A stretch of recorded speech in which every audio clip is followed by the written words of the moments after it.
Assalamualaikum warahmatullahi wabarakatuh. Perkenalkan, nama saya Alvara Putra dari kelas 11 TKJ1. Di sini saya ingin membuat video refleksi bab 2 tentang ancaman dan serangan terhadap jaringan komputer. Pada saat pada saat kita terhubung pada jaringan, maupun jaringan besar ataupun kecil, pasti ada ancaman atau serangan yang dapat terjadi pada perangkat yang terhubung pada jaringan.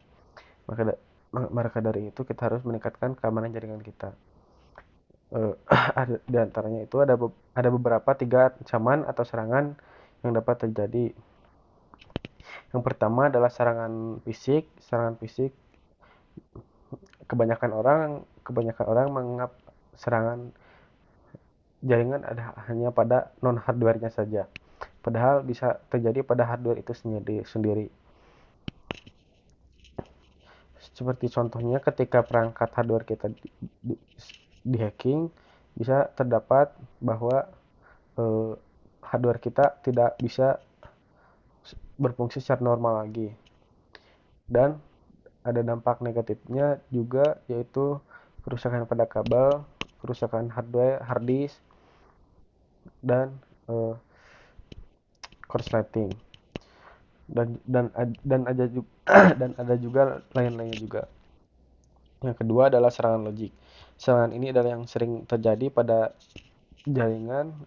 Maka dari itu kita harus sangat meningkatkan keamanan pada jaringan kita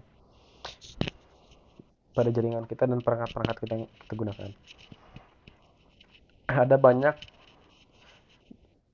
jenis-jenis serangannya yang dapat terjadi pada serangan logik. Salah satunya adalah SQL injection, serangan ini bermacam.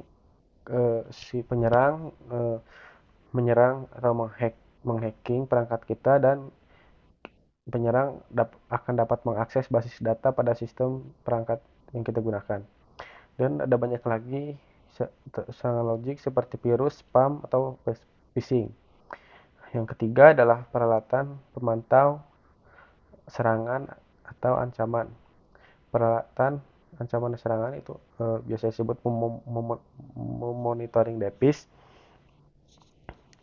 Ini berupa tools atau software yang biasanya digunakan oleh admin untuk mendeteksi bahwa ada penyerang atau tidak, dan bisa mendeteksi si penyerangnya.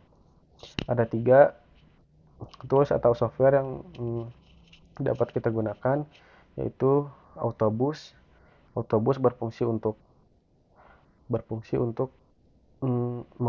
memonitoring atau mendeteksi log file.